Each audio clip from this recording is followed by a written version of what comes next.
Ono ye Wolokoso. Wolokoso mu weekend taxi. Wolokoso mu weekend taxi. Wolokoso mu weekend taxi.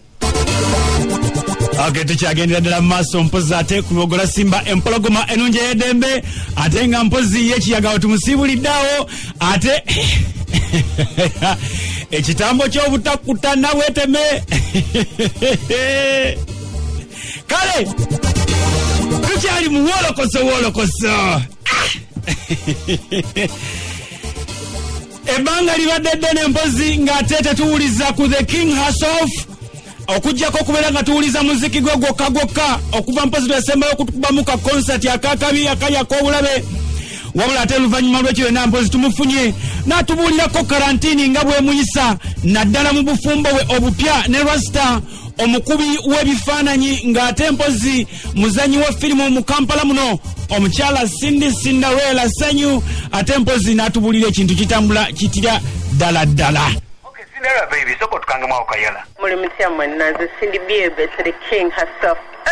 Uli otya, karantini ya kuyise etya. Ndi okay, ndi msanyufu mostly, you know, ndi never kanyo.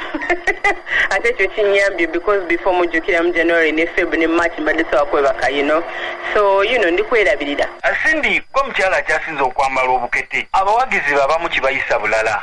Gwe kikuyisa kitya? First of all, I'm an entertainer. I don't promote what I wear, I just wear it. Oshitegera situka kustage nga bana mwambale nganze. Oshitegera just in chambara because that's my costume on stage. Because I move a lot ku stage nkona dance neskira nenyambuka sobola kwambala ebigoye biwanvu bijja kunnemesa. Bijja nakunteega ngwe, you know? So I wear what is comfortable for me and my style and my performance. Nengenda ku stage abantu ne bakola ki ne banyumirwa. Senga baite banyumirwa sali wadano myaka 14. You know, nali bade siriwo. Naye so people love it. Naye nze sidankaawo nengamba batu banaye mwambale nganze muyisegera kikolera nze. Wenga gwe boyagala okikola ng'okyekolera. But I don't promote abantu kwambala nganze. When I'm not on stage sikwenti lwenyambala. Ne muwala wange oluusi mba ngenda ku stage nangamba mami nga oli musumi in costume ogenda mu beat. So it's not si bwe nkola ki si bwe nyambala mbwe waka. Ng'abayimbi bonna mpozi mu biseera bino ebya covid abamu bavuddeyo ne bakutonna ne baddiza ku bawagizi baabwe ate n'abamu mpozi beerokingira ddala omukyalo ono Cinderella Sanyu y'omu ku abo abeerokinga n'agamba mmwe abamutayiza mbusimanya kawunga mugende wa RDC wammwe akabawe ye takalina temumutije.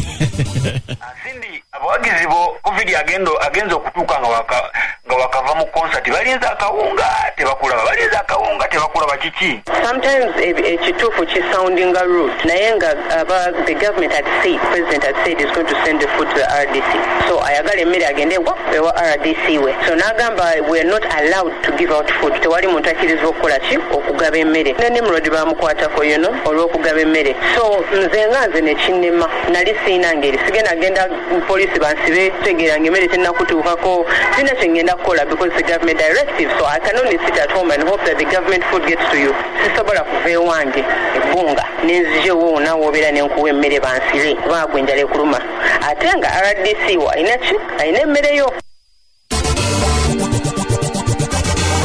Konsati yali yakaggwa ebifaananyi bingi byafuluma ne ka vidiyo nga biragawo omukyalo ono nga bamuproposinga oba nga bamukuba amanda bamusaba obufumbo nga waliwo Rasta amusaba obufumbo. Era ne beebuuza nti ekintu kino kiri kitya.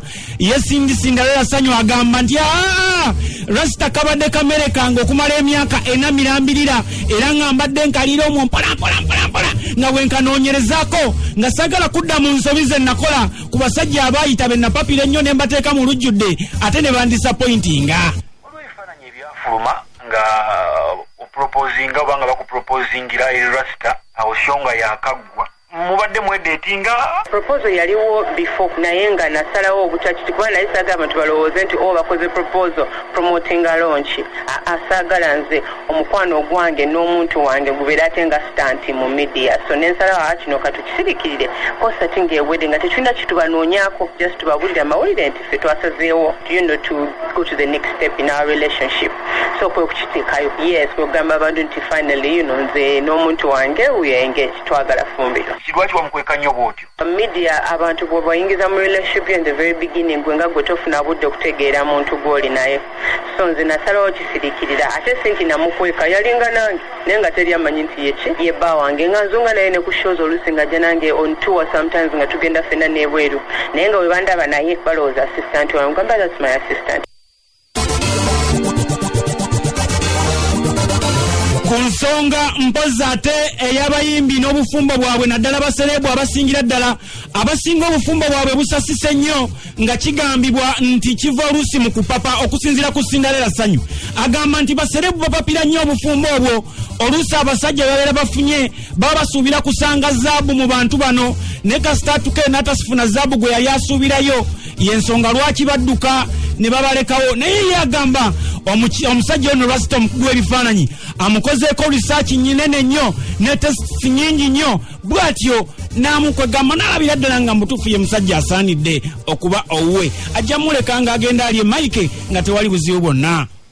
Okulwawo okumusa mu public wali tonnamwekakasa oba? Because nali njagala tusooka okwetegera ng'abantu nali njagala life yange agimanye ng'omuyimbi nti nze ono yenze okitegeera kuba basinga omusajja agenda n'awasa omuyimbi bambi ng'alowooza birala natandika okutegeera nti buli kaseera oli ku kkubo ne kigaana kibula abasinga bwe tufumbiro tetudda okitegeera kuba omusajja teyabimanyiira soka tuterere waka so naye njagala ategere nti ono esindi this is me so nga nzunga naye buli wamu n'ategeera nti kyo zibeera bwe ziti oluusi bapromota beekyanga oluusi twevuma oluusi tutereera bwekyo zembeera zonna n'aziraba nakkiriza nti era akyanjagala nga bwendi nga Cindy B the king herself so ekyoka n'asalawo nti era akyayagala era okubeera nange and then we got engaged.